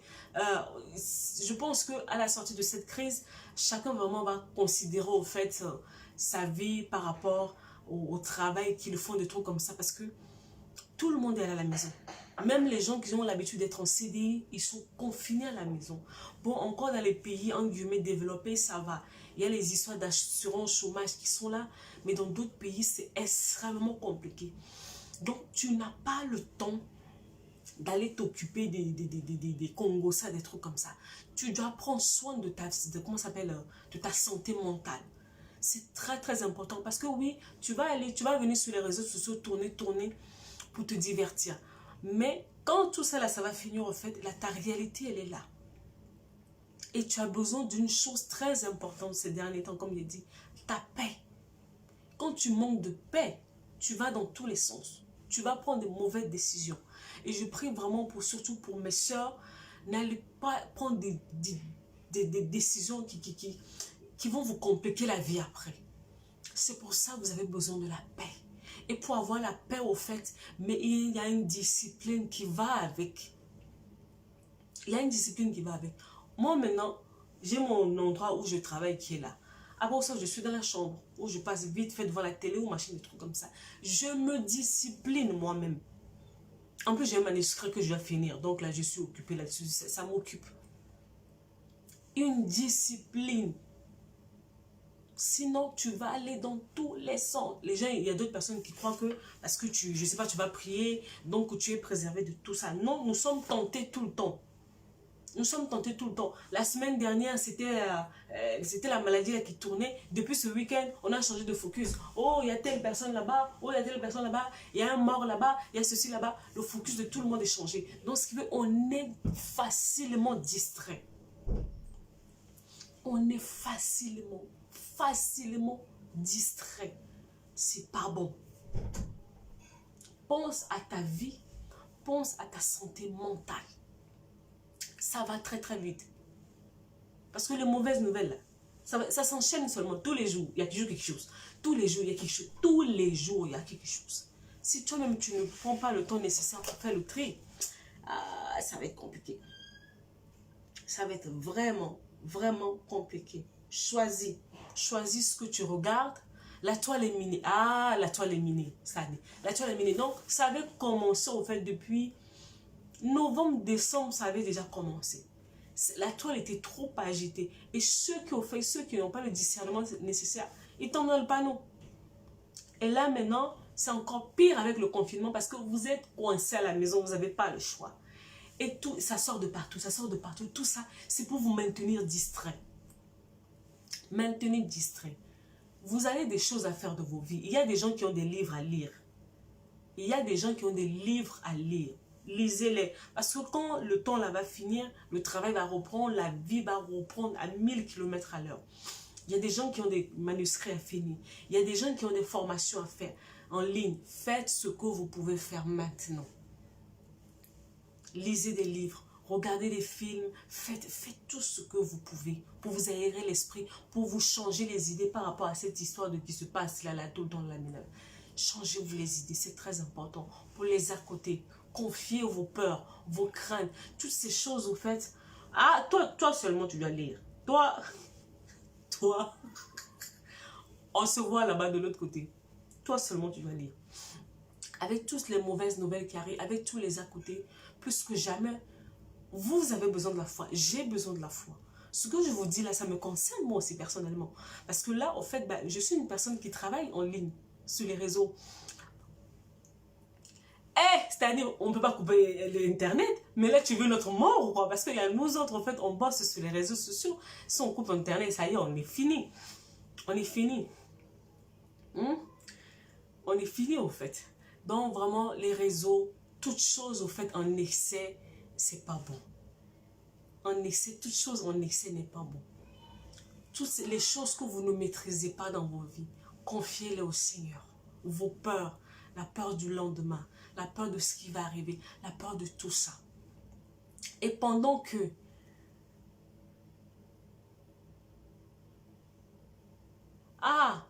prier et s'occuper. Parce que pendant que tu perds ton focus dans tout ça, la peur te gagne au fait. Et la peur ne vient pas de Dieu. La situation, elle est là. Mais quand tu plonges dans la présence de Dieu, au fait, c'est là où tu as la paix pour tenir face, pour tenir dans la situation. Parce que pour l'instant, on ne peut pas aller en dehors de la situation. On est dedans. Donc, il faut qu'on trouve un moyen pour tenir. Au-delà de lire, au-delà de t'aérer. Moi, j'aime beaucoup, comment ça s'appelle, ma soeur Mamouji. Là, elle a des vidéos en cascade. Elle est confinée, elle n'a pas le choix, il faut qu'elle travaille. Elle a beaucoup de vidéos en cascade qui arrivent. Moi-même, je suis là, j'attends ces vidéos. Voilà. Elle s'occupe. Parce que quand tu ne t'occupes pas, en fait, tes pensées vont dans tous les sens. Tu dois avoir une discipline personnelle. Quand je me réveille le matin maintenant, je suis devenue prof. J'ai 3 enfants. 2 qui sont des classes plus grandes. Donc, je suis devenue professeure de 2 élèves. Quand je finis de faire les cours, je m'occupe de la maison. Je finis de m'occuper de la maison, je vais m'asseoir devant mon ordi parce que j'ai des choses à faire. J'ai des trucs à écrire que je dois finir. C'est une discipline que je me suis donnée. La monotonie, il n'y a pas de monotonie. La monotonie vient de toi, en fait. C'est toi, en fait, comment ça s'appelle, qui segmente tes journées. Ce week-end, j'avais dit quelque chose de fort sur ma page. Je disais qu'au fait, pourquoi tu es facilement distrait? C'est parce que tu n'as pas de but. Tu n'as pas de vision. Oui, confiné pour travailler, confiné pour prier. Tu n'as pas de vision, tu n'as pas de but. Parce que si tu as un but, tu ne peux même pas te dire que non, il y a la monotonie. Parce que tous les jours, tu dois faire quelque chose. C'est comme moi, là où je suis. Avant de venir faire ça là, j'étais en train de faire autre chose. J'ai des vidéos à tourner. J'ai des ceci à faire. J'ai ceci à faire. Tous les matins, je dois publier pour vous. Je dois faire ceci. Je dois faire cela. Je dois faire cela. J'ai pas le temps de la monotonie. Je poursuis une vision. Parce que je sais que le confinement va finir. J'ai des agendas. Je devais, normalement, à cette heure-ci, on est le combien aujourd'hui? Le 30. On est le 31 mars. Normalement, s'il n'y avait pas les histoires de maladie là, je devais être en train de faire ma valise parce que je devais voyager. Mais mon voyage a été retardé parce que bon, il y a des problèmes qui sont là. Donc ça veut dire que je ne dors pas. Je n'ai pas le temps de m'ennuyer. J'ai des objectifs à atteindre.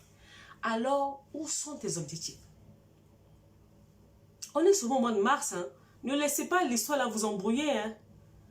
Ne laissez pas l'histoire vous embrouiller. C'était juste un passe-temps comme ça. La vraie vie là, demain, on est au mois de février. La vie va reprendre son cours. Tu en es où? Tu avais commencé l'année avec des grandes visions. C'est où? On est où? Tu en es où en fait? Oui, c'est vrai qu'il y a le confinement, il y a tout ça. Mais moi, je ne perds pas le focus. je ne perds pas le focus. Je sais que j'ai des choses à faire avant décembre 2020. Il y a des choses qui doivent être réglées. Où est ta vision? Quand tu as la vision, tu n'es pas dans la monotonie. Parce que pendant que les gens se disent, ah, aujourd'hui je vais faire quoi, hein? Mais je sais que je dois tourner des vidéos, tiens. Il faut que je tourne des vidéos. Il faut que je fasse ceci, il faut que je fasse cela, il faut que je prépare des affiches, il faut que je fasse ceci, il faut que je fasse... J'ai pas le temps. J'ai pas le temps. Quelle est ta vision? Où sont tes buts? Tu vas où? Ou toi, tu es seulement touriste? Tu suis le mouvement. Tu suis le mouvement. On va ici. On va là. On va ici. On va là. Non. Et puis même, tu ne peux pas être en autonomie parce que même dans ta propre vie, il y a des choses à régler. Tu dois aller peut-être chercher un livre, aller sur YouTube, aller chercher des vidéos, prendre des notes. Parce que pour l'instant, même la poste ne marche pas pour acheter des livres. Je devais même acheter des livres, là, la poste, ça ne marche pas. Donc voilà, je suis coincée. Tu dois peut-être aller suivre des enseignants, prendre des notes sur un certain nombre de choses que tu es censé régler dans ta vie, en fait. Tu n'as pas le temps de t'ennuyer. Je n'ai pas le temps de m'ennuyer, en fait. Il y a des moments, je m'impose une pause parce que mon cerveau surchauffe. Et je m'impose une pause pour pouvoir souffler, en fait. Quand tu as une vision... Mais oui, il y a des gens qui sont touristes à la vie. Ils se réveillent le matin et aujourd'hui même, je fais quoi? Je m'ennuie, hein? Je vais faire quoi? Non, en fait, c'est quand tu t'ennuies, c'est là où tu tournes sur les réseaux. Tu tournes, tu tournes, tu tournes. Ah, tu as entendu? Il y a l'autre monsieur là qui a perdu sa femme. Ah, on avait dit ceci. Hein? Ah, il faut arrêter ça. L'année 2020 n'est pas finie. On est seulement au mois de mars. Il reste avril, mai, juin, juillet, août, septembre, octobre, novembre, décembre. Il reste beaucoup de mois. L'histoire là, qui est venue là, n'est pas censée te... L'histoire là qui est arrivée n'est pas censée te perdre ton focus. Un visionnaire, un leader regarde à la finalité. Comment je vais arriver là-bas? Et tous les jours, tu te donnes les moyens. Le film dont je vais vous parler là, en fait, il y a d'autres qui l'ont regardé et d'autres pas. Cette dame, il y a l'histoire de procrastination. Voilà. Cette dame, elle avait une vision. Elle voulait vendre des produits pour des cheveux afro. Elle a travaillé nuit et jour pendant des années pour arriver là où elle voulait arriver. Donc, ça dit que la dame, là, quand elle dormait la nuit, les autres dormaient. Mais elle, dans sa tête, elle voyait son usine. Elle voyait ses entrepôts. Elle voyait ses boutiques. Elle voyait. Donc, toi, maintenant, la question que je te pose, quand tu dors la nuit, là, tu vois quoi? Tu vois quoi? C'est ce que tu regardes. Qu'est-ce que tu vois? Parce que ce que tu vois quand tu as les yeux fermés, c'est ça qui te maintient debout, en fait. Tu vois quoi? Ta vision est où? Et puis, il y a d'autres même qui ont la vision, mais il y a la procrastination. Ouais, je vais le faire demain. Ouais, je vais le faire demain. Vous savez, je vais vous raconter une histoire. Et puis, je crois que je vais y aller. La semaine dernière, ça fait depuis des... ça fait au moins depuis 2 ou 3 ans. Je devais écrire des statuts. Des statuts pour une chose. Je devais écrire un certain nombre de choses que le Seigneur m'avait dit de faire depuis. Mais je remettais ça plus tard. Je procrastinais. Je procrastinais. À chaque fois, je me disais, ouais, j'ai le temps. Ouais, j'ai le temps. Ça m'est tombé dessus comme un coup de marteau. Et j'ai compris que non, en fait, j'avais perdu du temps. Il fallait que je règle ce problème depuis. Vous savez, la chose que je remettais depuis au moins 2 à 3 ans, je l'ai fini en 2 jours. Vous avez vu la discipline? La chose que je traînais depuis 2 à 3 ans, je l'ai bouclée en 2 jours. 2 jours. J'ai fini ça. Et là, j'attends juste que le confinement finisse pour aller régler la fin parce que bon, il faut que j'aille dans les administrations. Et je vais vous annoncer la nouvelle. J'ai procrastiné pendant des années. Mais quand la bombe m'est tombée dessus, 2 jours, je suis restée là devant mon ordinateur. Les enfants m'ont dit, non, il faut que maman finisse ça. J'ai fini parce que je me suis disciplinée. Cette fois-ci, en tout cas. Sur ce point-là, je me suis disciplinée et je l'ai fini. Et franchement, j'étais même fière de moi. En fait, ça m'a appris que le Seigneur m'a fait comprendre que non, en fait, tu devais faire ça depuis. Tu devais faire ça depuis. Si tu avais réglé ça là, pour régler la situation qui était arrivée, ça allait être plus simple pour toi. C'était pas la faute à Dieu, c'était de ma faute. Je procrastinais en fait. On est en confinement, mais en fait, on s'ennuie pas. Non, si tu t'ennuies, ça veut dire qu'il y a un problème qui ne va pas. Est-ce que quelqu'un a une question? Je réponds, je prends 2 ou 3 questions et puis je vais y aller. Il est un peu tard, là, il est 21h30.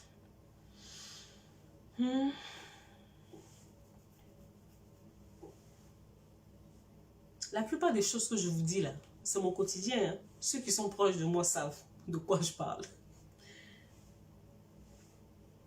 Est-ce que quelqu'un a une question? Vous avez une question, je vais y répondre et puis je vais y aller. Demain, on est au mois d'avril. Ah, un nouveau mois. Ce mois de mars a été lourd, ça a été pénible. On pensait que ça allait jamais finir. Merci Seigneur, ça finit ce soir à minuit. Demain, on passe dans un nouveau mois avec des nouvelles choses. On proclame des bonnes choses. Franchement, cette nuit, proclamer des bonnes choses pour avril qui arrive. Que avril arrive avec des bonnes nouvelles, avec voilà, avec d'autres choses au fait. Parce que mars, là, la dernière fois j'écrivais quelque chose, mon assistante elle a rigolé. Si on vous explique le mois de mars et que vous comprenez, franchement, expliquez-moi quoi. Avril, on déclare vraiment des bonnes choses, des meilleures choses, que la vie reprend son cours, que chacun puisse vraiment reprendre ses activités. Et puis surtout, n'oubliez pas que vraiment, tout peut basculer au fait. Ce mois de mars nous a montré que la vie peut basculer. Quelqu'un qui est guéri de la dépression peut rechuter. Oui, quelqu'un qui est guéri de la dépression peut rechuter dans le sens où, comme on disait déjà que il y a des personnes, il y a des tempéraments qui sont enclins, qui sont vraiment prédisposés.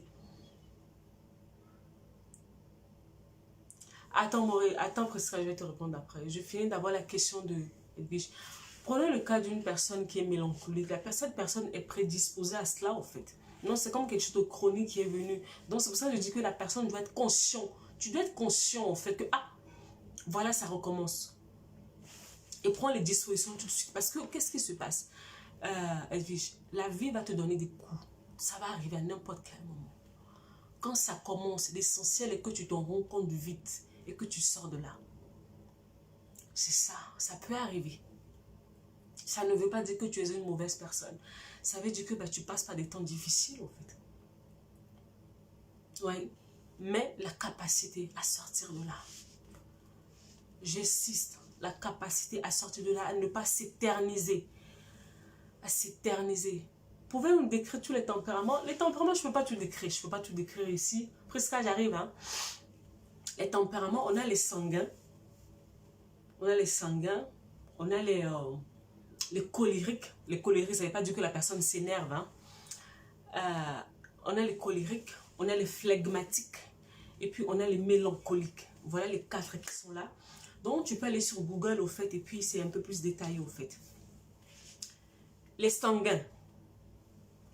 Les colériques, les flegmatiques et les mélancoliques. Voilà les 4 tempéraments qui existent. C'est un péché d'aller voir un professionnel qualifié en ce qui concerne les violences, les dépressions, etc. Comment ne pas tomber dans leur dérive, sachant qu'on ne partage pas la même foi?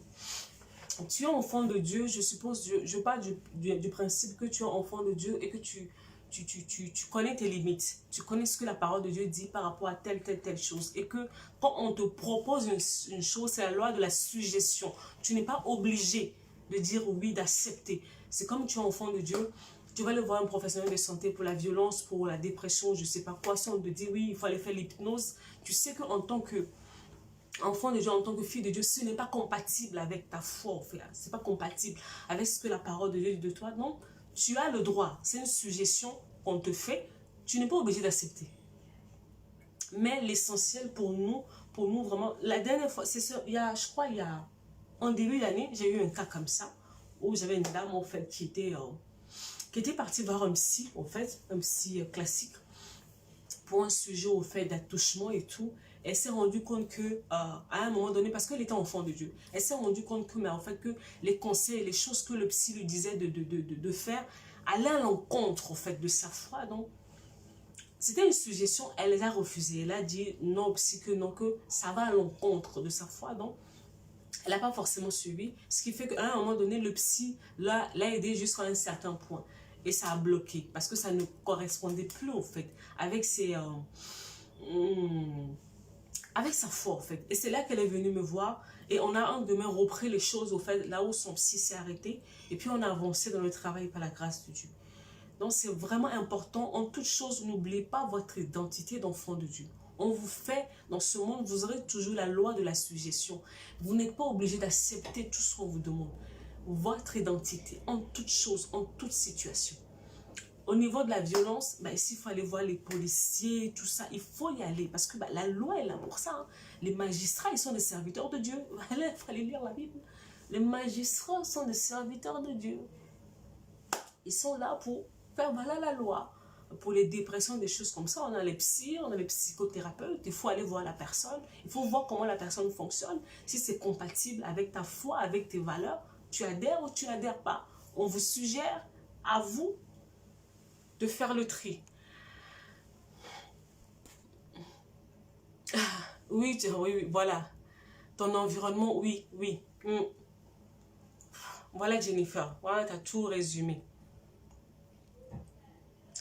Vous avez parlé d'hypnose. Ce n'est pas bien cela. Non, l'hypnose n'est pas bien, en fait.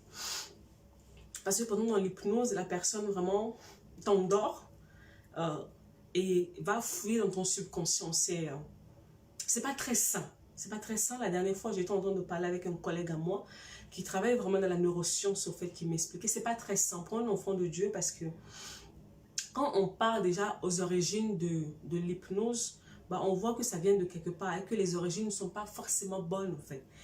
Et je dis toujours aux enfants de Dieu, faites attention.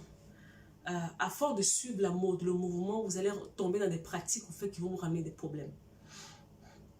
Parce que quand on touche à ton esprit, à ton subconscient comme ça, est-ce que tu sais qu'est-ce qu'on injecte à l'intérieur pendant que tu es endormi? Cette personne qui est en face de toi, tu sais de quel esprit est animée cette personne? Tu ne le sais pas. Et toi, tu vas te livrer à cette personne comme ça parce que imagine que... Parce que quand la personne te fait l'hypnose, si la personne te suggère maintenant, à partir d'aujourd'hui, tu es un chien, tu vas commencer à aboyer. Ouf, ouf, ouf. En tant que fille, fils de Dieu, ça ne marche pas en fait. Vous savez ce qui est fort? Nous, en formation Choisis la vie, on n'utilise pas l'hypnose. On va chercher le Saint-Esprit qui sonde toutes choses. C'est fou parce que dans la majorité de mes élèves, qu'est-ce qui arrive? Il y a d'autres qui ont vécu des situations extrêmement douloureuses que beaucoup ont fui. Ils ne sont pas bien, mais ils ont fui. Mais qu'est-ce qu'on fait? À un moment donné, en fait, on va chercher la personne qui t'a créé.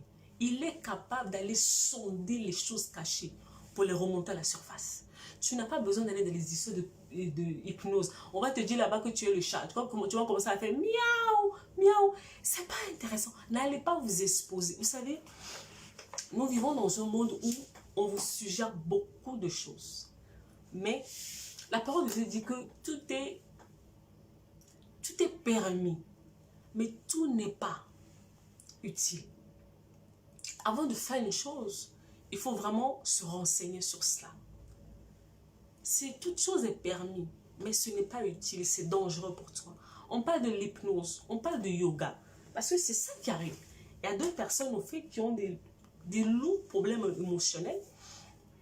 En fait, au lieu même de prendre même le temps de s'aérer, d'aller faire des activités sportives ou machin, tout comme ça, ils vont aller faire du yoga. Hey, je dis, toi, tu es enfant de Dieu. On t'a dit que le yoga, ça vient là-bas. Il y a des études par le yoga. Ah, non, c'est Dieu qui donne l'intelligence. Vous voyez, vous savez, souvent, en fait, l'ennemi ne fait que dévier les choses que Dieu a créées. C'est Dieu qui t'a créé ton intelligence. Donc, si tu veux étudier, tu dis, Seigneur, l'esprit d'intelligence vient. J'ai besoin d'étudier. C'est simple. Vous voyez comment, en fait, on complique les choses. La vie est simple, mais on complique. C'est pour ça, c'est quoi le problème avec le yoga? Le yoga, déjà de sa source, quand même tu t'assois le yoga, ça vient de chez les Indiens là-bas, qui font les trucs, qui sortent, qui font les chakras, il faut ouvrir les chakras. Tu as les chakras.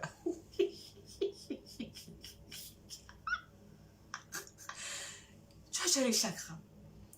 tu es une fille de Dieu. Tu as le Saint-Esprit en toi. Je dis, tu vas aller ouvrir tes chakras pour qui? Pour que qui vienne à l'intérieur, en fait. Cette société dans laquelle nous vivons, en fait, nous ramène tellement des choses, en fait. On ne prend même plus, en fait, le problème sérieux pour nous aujourd'hui, on fait faire le yoga à nos enfants à l'école. Esther, j'ai le même problème à la maison. J'ai le même problème à la maison. Donc, le jour où ils ont les activités là, et ils ont placé ça de telle sorte que tu peux même pas aller récupérer l'enfant, en fait. Tu peux pas aller... J'ai le même problème que toi, Esther. Ils ramènent des choses comme ça à nos enfants à l'école. C'est pour ça, par moment, en fait, je parle à mes enfants. Plus ils grandissent, plus je leur explique. Oh, chakra, chakra. Nous, on va faire quoi avec chakra? Nous, on est le Saint-Esprit. On n'a pas de chakra. Et quand tu n'as personne, vraiment personne à qui parler. Tacha, ça fait au moins 2 à 3 ans que tu es sur cette page avec moi. Tu sais à qui tu peux parler. Tu sais que ça fait des mois, des années que je t'attends. Dieu place toujours une personne à côté de nous. Toujours. Toujours. Souvent, vous savez quoi? Parce que par moment, en fait, quand on est blessé, méditation de quoi? De qui? Yaya, Stani. Ah, méditation de quoi? De qui? On va méditer quoi? Nos pensées sont concentrées. Ouh, chakra.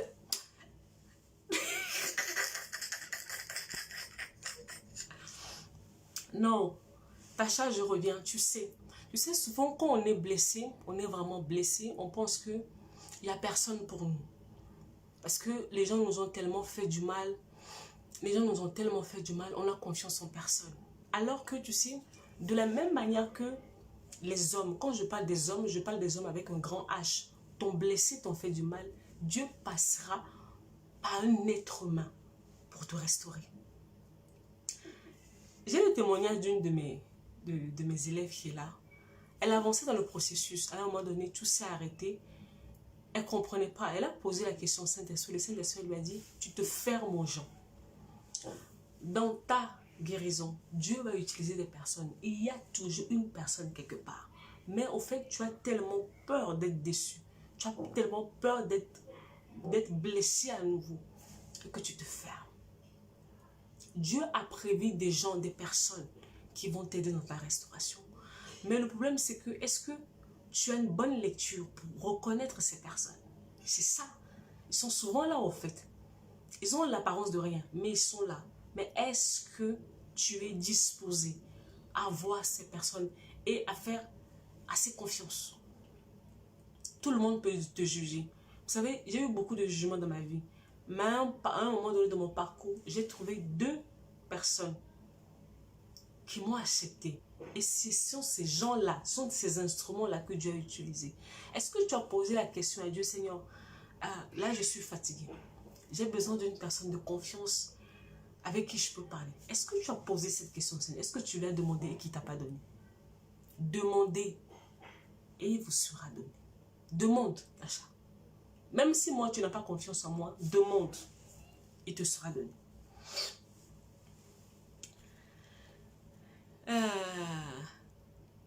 Voilà la peur d'être blessée. Edwige Honoré. Oui, elle peut ressentir. Ah, voilà, mon docteur est arrivé. Mon docteur est dans la place. Ouais, doc. Docteur est là. Docteur est arrivé.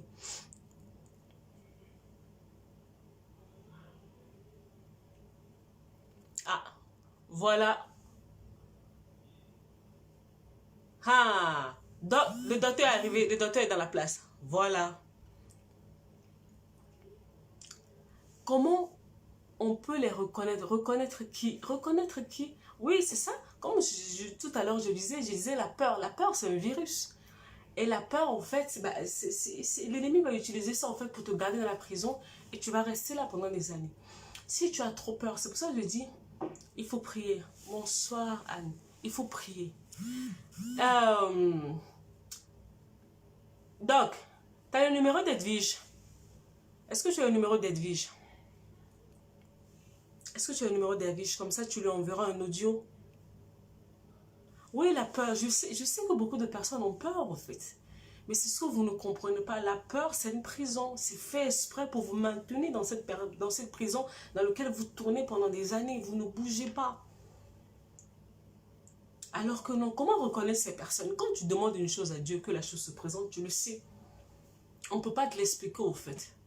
La conviction, elle vient de l'intérieur. La conviction vient de l'intérieur. On ne peut pas te l'expliquer, tu le sais. Tu le ressens que non, la personne est là. Parce que tu l'as demandé au fait. Mon docteur est là, vraiment. Docteur, dis-moi si j'ai un numéro d'Edwige ou pas. Comme ça, je te le donne, tu lui expliques pour les rechutes de la dépression. Oui, oui, la dépression, là, ça peut arriver. C'est pas un truc qui t'arrive une fois dans la vie et puis c'est fini, c'est fini, c'est fini. Ça peut arriver à n'importe quel moment. Ça peut arriver vraiment à n'importe quel moment. Ça peut frapper à... Oui, envoie-le un audio, s'il te plaît. Il faut envoyer un audio. Oui, comme a dit le docteur, il y a des moments, même la dépression, même ça peut devenir, il y a même des problèmes hormonaux. Vous voyez, c'est pour ça qu'elle a choisi la vie. Moi, je travaille avec des docteurs, je travaille avec chaque catégorie. Là où je suis en train même de réfléchir comment je vais chercher, je vais les dégoter un avocat. Maintenant, il me faut un avocat à choisir la vie. Parce que là, il y a des moments, maintenant, il faut qu'on fasse rentrer la loi. Et maintenant, il faut faire rentrer la loi. J'ai des docteurs, je dois avoir des docteurs, je dois avoir comment ça s'appelle des avocats. On va être complet. Comme ça, les gens qui font les histoires de violence, on va s'occuper de propre. Donc, voilà. J'ai pas toute la science infuse. Je suis, par moment, je suis assez limitée. Donc, c'est comme ça. Ben, j'ai des docteurs qui sont là. Parce qu'il y a des moments, mais les problèmes et d'autres émotionnels, ça c'est à mon niveau. Mais quand ça passe à un autre niveau, ben, je suis obligée de te passer au fait au docteur. C'est ça aussi qu'on appelle l'équilibre. Reconnaître ses limites. Il faut dire que, ah non, maintenant, je ne peux plus t'aider.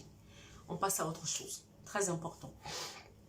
C'est pour ça que je n'interdis jamais au fait aux personnes d'aller voir les spécialistes au fait. Non. Il faut être équilibré. Équilibré, équilibré. Je dis, votre affaire de yoga, d'hypnose et tout ça, il faut arrêter ces bêtises. Il faut arrêter ça. Vous avez le Saint-Esprit. Vous avez le Saint-Esprit. Vous avez le Saint-Esprit en vous. Nous, votre identité. Nous, ton identité, au fait, doit devenir une seconde pause pour toi. À n'importe quel moment, en n'importe quelle situation, tu ne dois jamais l'oublier.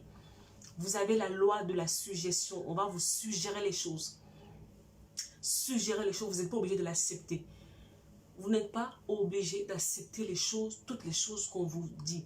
Il y a des moments, quand tu vois que non, ça va avec tes convictions, tu y vas. Si ça ne va pas, tu as le droit. On est en démocratie. Tu as le droit de dire non, je ne suis pas d'accord. Oui, il faut travailler ensemble. Je parle du principe que je ne connais pas tout, en fait. Donc, je m'entoure. Là, j'ai docteur Stéphanie qui est là avec moi. J'ai un autre docteur homme qui est là. Là, d'ici là, en fait, bah, je suis en train de me préparer. Il faut que je trouve un avocat. Il faut que j'ai un avocat à choisir la vie. Parce que j'ai de plus en plus des cas de violence. J'ai besoin de connaître la loi. J'ai besoin de savoir ce que la loi dit, quoi. J'ai besoin de savoir ce que la loi dit. Parce que moi, la loi, c'est pas mon domaine. Donc, j'ai besoin des spécialistes qui maîtrisent la loi. Il y a des gens, là même, on va les chicoter avec la loi maintenant. Là. Ça suffit. C'est fini? Vous avez fini? Moi, je suis équilibrée. Hein. Quand il faut prier, on prie. Quand il faut être pragmatique, on est pragmatique. Je n'ai pas... Beaucoup de personnes veulent me mettre dans une case. Je refuse. Je suis appelée à être une solution pour ma génération. Mon travail n'est pas forcément de vous débiter la Bible du matin au soir. Ça ne m'intéresse pas. Je suis là vraiment pour toucher les problèmes que vous rencontrez au quotidien. C'est ça mon travail. Mon travail, c'est ça. C'est de toucher aux problèmes que vous rencontrez au quotidien et d'être une solution pratique pour vous au quotidien dans vos vies. C'est ça mon évangile à moi, en fait. C'est ça. Vous voyez, dans la parole de Dieu, quand Jésus est parti, les apôtres sont restés. Si vous avez bien remarqué, l'apôtre Paul, l'apôtre Pierre avait un type de ministère. Il parlait aux gens qui sont dans l'église. Et puis, l'apôtre Paul était plus tourné vers l'extérieur. Mais il y a des gens qui sont plus tournés vers l'extérieur. Ça, c'est nous autres, ça, en fait.